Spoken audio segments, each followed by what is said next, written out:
नमस्कार दोस्तों, सिक्कू वॉइस हिंदी में आपका स्वागत है। मैं लेकर आया हूँ मुंशी प्रेमचंद जी द्वारा रचित कहानी अमृत। मेरी उठती जवानी थी जब मेरा दिल दर्द के मजे से परिचित हुआ। कुछ दिनों तक शायरी का अभ्यास करता रहा और धीरे धीरे इस शौक ने तल्लीनता का रूप ले लिया। सांसारिक संबंधों से मुंह मोड़कर अपनी शायरी की दुनिया में आ बैठा और 3 ही साल की मशक्कत ने मेरी कल्पना के जौहर खोल दिए। कभी कभी मेरी शायरी उस्तादों के मशहूर कलम से टक्कर खा जाती थी। मेरे कलम ने किसी उस्ताद के सामने सर नहीं झुकाया। मेरी कल्पना एक अपने आप बढ़ने वाले पौधों की तरह छंद और कैदों से आजाद बढ़ती रही और ऐसे कलम का ढंग निराला। मैंने अपनी शायरी को फारस से बाहर निकालकर यूरोप तक पहुंचा दिया। ये मेरा अपना रंग था। इस मैदान में न मेरी कोई प्रतिद्वंदी था न बराबरी करने वाला। बावजूद इस शायरों जैसी तल्लीनता के मुझे मुशायरों की वाह वाह और सुभान अल्लाह से नफरत थी। हाँ, काव्य रसिकों से बिना अपना नाम बताए हुए अक्सर अपनी शायरी की अच्छाइयों और बुराइयों पर बहस किया करता, तो मुझे शायरी का दावा न था। मगर धीरे धीरे मेरी शोहरत होने लगी और जब मेरी मसनवी दुनियाए हुस्न प्रकाशित हुई तो साहित्य की दुनिया में हलचल सी मच गई। पुराने शायरों ने काव्य मर्मज्ञों की प्रशंसा कृपणता में पोथे के पोथे रंग दिए हैं, मगर मेरा अनुभव इसके बिल्कुल विपरीत था। मुझे कभी कभी ये ख्याल सताया करता कि मेरे कद्रदानों की ये उदारता दूसरे कवियों की लेखनी की दरिद्रता का प्रमाण है। ये ख्याल हौसला तोड़ने वाला था। बहरहाल जो कुछ हुआ, दुनियाई हुस्न ने मुझे शायरी का बादशाह बना दिया। मेरा नाम हर एक ज़बान पर था, मेरी चर्चा हर एक अखबार में थी। शोहरत अपने साथ दौलत भी लाई। मुझे दिन रात शेरो शायरी के अलावा और कोई काम न था। अक्सर बैठे बैठे रातें गुजर जाती और जब कोई चुभता हुआ शेर कलम से निकल जाता तो मैं खुशी के मारे उछल पड़ता। मैं अब तक शादी ब्याह के कैदों से आज़ाद था, या यूँ कहिए कि मैं उसके उन मज़ों से अपरिचित था जिसमें रंज की तलखी भी है और खुशी भी, और खुशी की नमकीन भी।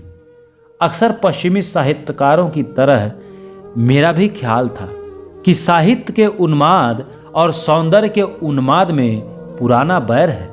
मुझे अपनी ज़बान से कहते हुए शर्मिंदा होना पड़ता है कि मुझे अपनी तबीयत पर भरोसा न था। जब कभी मेरी आंखों से कोई मोहिनी सूरत घूम जाती तो मेरे दिल दिमाग पर एक पागलपन सा छा जाता। हफ्तों तक अपने को भूला हुआ सा रहता। लिखने की तरह तबीयत किसी तरह न झुकती। ऐसे कमज़ोर दिल में सिर्फ एक इश्क की जगह थी। इसी डर से मैं अपनी रंगीन तबीयत के खिलाफ आचरण शुद्ध रखने पर मजबूर था। कलम की एक पंखुड़ी, शाम के एक गीत, लहराते हुए एक मैदान में मेरे लिए जादू का सा आकर्षण था। मगर किसी औरत के दिलफरेब हुस्न को मैं चित्रकार या मूर्तिकार की बैलोस आंखों से नहीं देख सकता था। सुंदर स्त्री मेरे लिए एक रंगीन कातिल नागिन थी जिसे देखकर आंखें खुश होती है मगर दिल डर से सिमट जाता है। खैर, दुनियाए हुस्न को प्रकाशित हुए 2 साल गुजर चुके थे। मेरी ख्याति बरसात की उमड़ती हुई नदी की तरह बढ़ती चली जाती थी। ऐसा मालूम होता था जैसे मैंने साहित्य की दुनिया पर कोई वशीकरण कर लिया है। इसी दौरान मैंने फुटकर शेर तो बहुत कहे, मगर दावतों और अभिनंद पात्रों की भीड़ में मर्मिक भावों को उभरने न दिया। प्रदर्शन और ख्याति एक राजनीतिज्ञ के लिए कोई काम दे सकते हैं, मगर शायर की तबीयत अकेली शांत एक कोने में बैठकर ही अपना जौहर दिखलाती है। चुनांचे मैं इस रोज़ ब रोज़ बढ़ती हुई बेहुदा बातों से गला छुटाकर भागा और पहाड़ के एक कोने में जा छिपा। नरंग ने वहीं जन्म लिया। नरंग के शुरू करते ही मुझे एक आश्चर्यजनक और दिल तोड़ने का अनुभव हुआ। ईश्वर जाने क्यों मेरी अक्ल और मेरे चिंतन पर पर्दा पड़ गया। घंटों तबीयत पर जोर डालकर मगर एक शेर भी ऐसा ना निकला कि दिल फड़के उठे। सूझते भी तो दरिद्र पीटते हुए विषय जिसमें मेरी आत्मा भागती थी।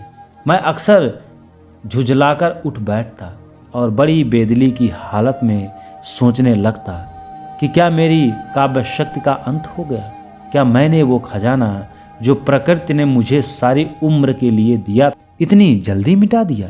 कहाँ वह हालत थी कि विषयों की बहुत और नाजुक ख्यालों की रवानी कलम को दम नहीं लेने देती थी। कल्पना का पंछी उड़ता तो आसमान का तारा बन जाता था। और कहाँ अब यह पस्ती, यह करुणा दरिद्रता? मगर इसका कारण क्या है? यह किस कसूर की सजा है? कारण और कार का दूसरा नाम दुनिया है। जब तक इसको क्यों का जवाब न मिले दिल को किसी तरह सब्र नहीं होता। यहाँ तक कि मौत को भी इस क्यों का जवाब देना पड़ता है। आखिर मैंने एक डॉक्टर से सलाह ली। उसने आम डॉक्टरों की तरह आब हवा बदलने की सलाह दी। मेरी अक्ल में भी ये बात आई कि मुमकिन है नैनीताल की ठंडी आब हवा से शायरी का आग ठंडी पड़ गई हो। 6 महीने तक लगातार घूमता फिरता रहा, अकेले आकर्षण दृश्य देखे, मगर उसने आत्मा पर वह शायराना कैफियत न छाती थी। प्याला छलक पड़े और खामोश कल्पना खुद ब खुद चमकने लगी। मुझे अपना खोया हुआ लाल न मिला। अब मैं जिंदगी से तंग था। जिंदगी अब मुझे सूखे रेगिस्तान जैसी मालूम होती, जहाँ कोई जान नहीं, ताजगी नहीं, दिलचस्पी नहीं। हरदम दिल पर एक मायूसी सी छाई रहती और दिल खोया खोया रहता। दिल में ये सवाल पैदा होता कि क्या वह 4 दिन की चांदनी खत्म हो गई है और अंधेरा पाक आ गया। आदमी की संगत से बेजार मैं एक गुमनाम कोने में पड़ा हुआ जिंदगी के दिन पूरे कर रहा था। पेड़ों की चोटियों पर बैठने वाली, मीठे राग गाने वाली चिड़िया क्या पिंजरे में जिंदा रहती है? मुमकिन है कि वो दया खाएं, पानी पिए, मगर उसकी इस जिंदगी और मौत में कोई फर्क। आखिर जब मुझे अपनी शायरी के लौटने की कोई उम्मीद न रही तो मेरे दिल में यह इरादा पक्का हो गया कि अब मेरे लिए शायरी की दुनिया में मर जाना ही बेहतर होगा। मुर्दा तो हूँ ही, इस हाल में अपने को जिंदा समझना बेवकूफ़ी है। आखिर मैंने एक रोज कुछ दैनिक पात्रों पर अपने मरने की खबर दे दी। उसके छपते ही मुल्क में कोहराम मच गया, एक तहलका पड़ गया। उस वक्त मुझे अपनी लोकप्रियता का कुछ अंदाजा हुआ। यह आम पुकार थी कि शायरी की दुनिया की किश्ती मंझधार में डूब गई, शायर की महफिल उखड़ गई। पत्र पत्रिकाओं ने मेरे जीवन चरित्र प्रकाशित हुए, जिनको पढ़कर मुझे उनके एडिटरों की आविष्कार बुद्ध का कायल होना पड़ा। न तो मैं किसी रईस का बेटा था और न मैंने रईस की मसनद छोड़कर फकीरी अख्तारी की थी। उसकी कल्पना वास्तविकता पर छा गई थी। मेरे मित्रों में एक साहब थे जिन्हें मुझसे आत्मीयता का दावा था। मुझे पीने पिलाने का प्रेमी बना दिया था। वह जब भी मुझसे मिलते उन्हें मेरी आंखें नशे से लाल नजर आती। उन्होंने मेरी इस बुरी आदत की हृदयता से सफाई की थी, क्योंकि रूखा सूखा आदमी ऐसी मस्ती के शोर नहीं कर रहा था। ताहम हैरान है। खैर, इस गलत बयानियों की तो मुझे परवाह न थी। अलबत्ता यह बड़ी फिक्र थी, फिक्र नहीं एक प्रबल जिज्ञासा थी कि मेरी शायरी पर लोगों की जबान से क्या फतवा निकलता है। हमारी जिंदगी के कारनामे सच्ची दाद मरने के बाद ही मिलती है, क्योंकि उस वक्त वो खुशामद और बुराइयों से पाक साफ होती है। मरने वाले की खुशी या रंज की कौन परवाह करता है। इसलिए मेरी कविता पर जितनी आलोचनाएं लिखनी है उसको मैंने बहुत ही ठंडे दिल से पढ़ना शुरू किया, मगर कविता को समझने वाली दृष्टि की व्यापकता और उसके मर्म को समझने वाली रुचि का चारों तरफ अकाल सा मालूम होता था। अधिकांश जौहरियों ने एक एक शेर को लेकर उसमें बहस की थी और इसमें शक नहीं कि पाठक की हैसियत के उस शेर के पहलुओं को खूब समझते थे, मगर आलोचना का कहीं पता न था। नजर की गहराइयां गायब थी। समग्र कविता पर निगाह डालने वाला कवि, गहरे भाव तक पहुंचने वाला कोई आलोचक दिखाई न दिया। एक रोज मैं प्रेतों की दुनिया से निकलकर घूमता हुआ अजमेर की पब्लिक लाइब्रेरी में जा पहुंचा। दोपहर का वक्त था। मैंने मेज पर झुककर देखा कि कोई नई रचनाएं हाथ आ जाए तो दिल बहलाऊं। एकाएक मेरी निगाह एक सुंदर पत्र की तरफ गई जिसका नाम था कलाम अख्तर। जैसे भोला बच्चा खिलौने की तरफ लपकता है, उसी तरह झपक कर मैंने उस किताब को उठा लिया। उसकी लेखिका मिस आयशा आरिफ थी। दिलचस्पी और भी ज़्यादा हुई। मैं इत्मीनान से बैठकर उस किताब को पढ़ने लगा। एक ही पत्र पढ़ने के बाद दिलचस्पी ने बेताबी की सूरत अख्तियार की। फिर तो मैं बेसुधी की दुनिया में पहुंच गया। मेरे सामने गोया सूक्ष्म अर्थों की एक नई लहरें मार रही थी। कल्पना की उठान, रुचि की स्वच्छता, भाषा की नरमी, काव्य दृष्टि ऐसी थी कि हृदय धन्य धन्य हो उठता था। मैं एक पैराग्राफ पढ़ता, फिर विचार की तगाजी से प्रभावित होकर एक लंबी सांस लेता और तब सोचने लगता, इस किताब को सरसरी तौर पर पढ़ना संभव था। ये औरत थी या सुचित की देवी? उसके इशारों से मेरा कलम बहुत कम बचा था, मगर जहाँ उसने मुझे दाद दी थी वहाँ सच्चाई के मोती बरसा दिए। उसके एतराज़ों में हमदर्दी और प्रशंसा में भक्ति था। शायर के कलम को दोषों के दृष्टियों से नहीं देखना चाहिए। उसने क्या नहीं किया, ये ठीक कसौटी नहीं, बस यही चाहता था कि लेखनी के साथ और कलम चूस लूं। सफ़ीर भोपाल के दफ्तर में एक पत्रिका प्रकाशित हुई थी। मेरा पक्का इरादा हो गया। तीसरे दिन शाम के वक्त मैं मिस आयशा के खूबसूरत बंगले के सामने हरी हरी घास पर टहल रहा था। मैं नौकरानी के साथ एक कमरे में दाखिल हुआ। उसकी सजावट बहुत सादी थी। पहली चीज़ पर निगाहें पड़ी वो तेरी तस्वीर थी जो दीवार पर लटक रही थी। सामने एक आईना रखा हुआ था।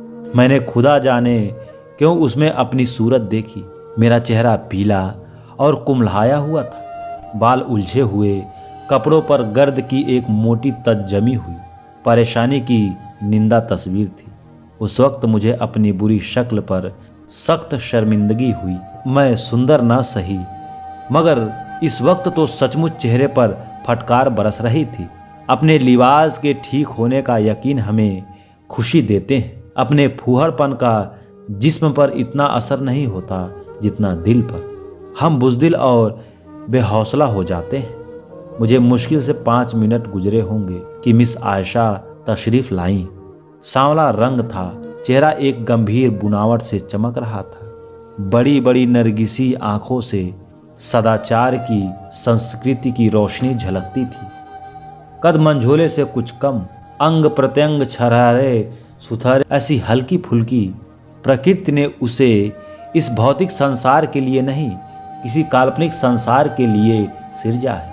कोई चित्रकार कला की उससे अच्छी तस्वीर नहीं खींच सकता था। मिस आयशा ने मेरी तरफ दबी निगाहों से देखा, मगर देखते देखते उसकी गर्दन झुक गई और उसके गालों पर ताज की एक हल्की परछाई नाचती हुई मालूम हुई। जमीन से उठकर उसकी आंखें मेरी तस्वीर की तरफ गई और फिर सामने पर्दा की तरफ जा पहुंची। शायद उसकी आड़ में छिपना चाहती थी। मिस आयशा ने मेरी तरफ दबी निगाहों से देखकर पूछा, आप स्वर्गीय अख्तर के दोस्तों में से हैं? मैंने सिर नीचे किए हुए जवाब दिया, मैं ही बदनसीब अख्तर हूँ। आयशा एक बेखुदी के आलम में कुर्सी पर से खड़ी हुई और मेरी तरफ हैरत से देखकर बोली, दुनियाए हुस्न के लिखने वाले, अंधविश्वास के सिवा और किसने इस दुनिया के चले जाने वाले को देखा है? आयशा ने मेरी तरफ कई बार शक से भरी निगाहों से देखा। उनमें अब शर्म और हया की जगह के बयान हैरत समाई हुई थी। मेरे कब्र से निकलकर भागने का तो उसे यकीन आ ही नहीं सकता था। शायद वह मुझे दीवाना समझ रही थी। उसने दिल में फैसला किया कि यह आदमी मरहूम शायर का कोई करीबी अजीज है। शक्ल जिस तरह मिल रही थी वह दोनों के एक खानदान के होने की सबूत थी। शक्ल जिस तरह मिल रही थी वह दोनों के एक खानदान के होने का सबूत थी। मुमकिन है कि भाई हो। वह अचानक सदमे से पागल हो गया है। शायद उसने मेरी किताब देखी होगी, हो हाल पूछने के लिए चला आया। अचानक उसे ख्याल गुजरा कि किसी ने अखबारों को मेरे मरने की झूठी खबर दे दी हो और मुझे उस खबर को काटने का मौका न मिला हो। इस ख्याल से उसकी उलझन दूर हुई। बोली, अखबारों में आपके बारे में एक निहायत मनहूस खबर छप गई थी। मैंने जवाब दिया, वो खबर सही थी। अगर पहले आयशा को मेरे दीवानेपन में कुछ था तो वह दूर हो गया। आखिर मैंने थोड़ी लफ्ज़ों में अपनी दास्तान सुनाई और जब उसको यकीन हो गया दुनियाए हुस्न को लिखने वाला अख्तर अपने इंसानी चोले में है, तो उसके चेहरे पर खुशी की एक हल्की सुर्खी दिखाई दी और यह हल्का रंग बहुत जल्द खुददारी और रूप गर्व के शोक रंग से मिलकर कुछ का कुछ हो गया। गालिबत वह शर्मिंदा थी कि क्यों उसके अपने कदरदानी को हद से बाहर जाने दिया। कुछ देर की शर्मिंदगी खामोशी के बाद उसने कहा, मुझे अफसोस है कि आपको ऐसा मनहूस खबर निकालने की ज़रूरत हुई। मैंने जोश से भरकर जवाब दिया, आपके कलम की जवाब से दाद पाने की कोई सूरत न थी। इस तकनीक के लिए मैं ऐसी कई मौतें मर सकता था। मेरे इस बेधड़क अंदाज ने आयशा की ज़बान को भी शिष्टाचार और संकोच की कैद से आज़ाद किया। मुस्कुराकर बोली, मुझे बनावट पसंद नहीं है। डॉक्टरों ने कुछ बताया नहीं? उसकी इस मुस्कुराहट ने मुझे दिल्लगी करने पर आमादा किया। बोला, अब मसीहा के सिवाय इस मर्ज का इलाज और किसी के हाथ नहीं हो सकता। आयशा इशारा समझ गई, हंसकर बोली, मसीहा चौथे आसमान पर रहते हैं। मेरी हिम्मत में अब और कदम बढ़ाए। रूहों की दुनिया से चौथा आसमान बहुत दूर नहीं। आयशा के खिले हुए चेहरे से संजीदगी और अजनबी का हल्का रंग उठ गया। तो हम मेरे इस बेधड़क इशारे को हद से बढ़ते देखकर उसे मेरी ज़बान पर रोक लगाने के लिए किस कदर खुददारी बरतनी पड़ी। जब मैं कोई घंटे भर के बाद उस कमरे से निकला तो बजाय इसके कि वह मेरी तरफ अपनी अंग्रेजी तहजीब के मुताबिक हाथ बढ़ाकर उसने चोरी चोरी मेरी तरफ देखा। फैला हुआ पानी जब सिमट कर किसी जगह से निकलता है तो उसका बहाव तेज और ताकत कई गुना ज़्यादा हो जाती है। आयशा की उस निगाहों में असमत की तासीर थी। उसमें दिल मुस्कुराया था और जज्बात नाचता था। उसमें मेरे लिए दावत का एक पुरजोर पैगाम भरा हुआ था। जब मैं मुस्लिम होटल में पहुंचकर इस वाक़यात पर गौर करने लगा तो मैं इस नतीजे पर पहुंचा, मैं ऊपर से देखने पर यहाँ तब तक अपरिचित था, लेकिन भीतरी तौर पर शायद मैं उसके दिल के कोने तक पहुंच चुका था। जब मैं खाना खाकर पलंग पर लेटा तो बावजूद 2 दिन रात भर जागने की नींद आंखों से कोसों दूर थी। जज्बात की कश्मकश में नींद आयशा की सूरत, उसकी खातिरदारियां और उसकी वह छिपी छिपी निगाह दिल में एक सांसों का तूफान सा बरपा रही थी। उस आखिरी निगाह ने दिल में तमन्नाओं की रूम धूल मचा दी। वह आरजुएं जो बहुत अरसा हुआ मर मिट्टी थी, फिर जाग उठी और आरजुओं के साथ कल्पना ने भी मुंदी हुई आंखें खोल दी। दिल में जज्बात और कैफियत का एक बेचैन करने वाला जोश, यही आरजुएं, यही बेचैनियां और यही कोशिशें कल्पना के दीपक के लिए तेल है। जज्बात की हरारत ने कल्पना को गरमाया। मैं कलम लेकर बैठ गया और एक ऐसी नज़म लिखी जिसे मैं अपनी सबसे शानदार दौलत समझता हूँ। मैं एक होटल में रह रहा था, मगर किसी न किसी हीले से दिल में कम से कम एक बार जरूर उसके दर्शन का आनंद उठाता। आयशा ने कभी मेरे यहाँ तक आने की तकलीफ नहीं की, तो भी मुझे ये यकीन करने के लिए शहादतों की ज़रूरत न थी कि वहाँ किस कदर सरगर्मी से मेरा इंतज़ार किया जाता था। मेरे कदमों की पहचान हुई। आहटे पाते ही उसका चेहरा कैसे कलम की तरह खिल जाता था और आंखों से कामना की किरणें निकलने लगती थी। यहाँ 6 महीने गुजर गए। इस ज़माने को मेरी ज़िंदगी की बहार समझना चाहिए। मुझे वो भी दिन याद है जब मैं आरजुओं और हरसतों के गम से आज़ाद था। मगर दरिया की शांति पूर्वक रवानी में थिरकती हुई लहरों की बाहर कहाँ। अब अगर मोहब्बत का दर्द था तो उसका प्राणदायी मजा भी था, अगर आरजुओं की घुलावट थी तो उसकी उमंग भी थी। मेरी ये प्यासी आंखें उस रूप के स्रोत से किसी तरह तृप्त न होती। जब मैं अपनी नशे में डूबी हुई आंखों से उसे देखता तो मुझे एक आत्मिक तराहट सी महसूस होती। मैं उसके दीदार के नशे में बेसुध सा हो जाता और मेरी रचना शक्ति का तो कुछ हद हिसाब न था। ऐसा मालूम होता था कि जैसे दिल में मीठे भावों का सोता खुला हुआ था। अपनी कवित्व शक्ति पर खुद अचंभा होता था। कलम हाथ में ली और रचना का सोता सा बह निकला। नैरंग में ऊंची कल्पनाएं न हो, बड़ी गुड़ बातें न हो, मगर उसका एक एक शेर प्रवाह और रस, गर्मी और घुलावट की दाद दे रहा है। ये उस दीपक का वरदान है जो अब मेरे दिल में जल रहा था और रोशनी दे रहा था। ये उस फूल की महक थी जो मेरे दिल में खिला हुआ था। मोहब्बत रूह की सुराख है, ये अमृत की बूंद है जो मेरे मरे हुए भावों को जिंदा कर देती। मोहब्बत आत्मीयता वरदान है, ये जिंदगी की सबसे पाक, सबसे ऊंची मुबारक बरकत है। यही तकसीम थी जिसकी अनजाने ही मुझे तलाश थी। वो रात कभी नहीं भूलेगी जब आयशा दुल्हन बनी हुई मेरे घर में आई। नैरंग उसकी मुबारक जिंदगी की यादगार है। दुनियाए हुस्न एक कली थी, नैरंग खिला हुआ फूल, और उस कली को खिलाने वाली कौन सी चीज़ है?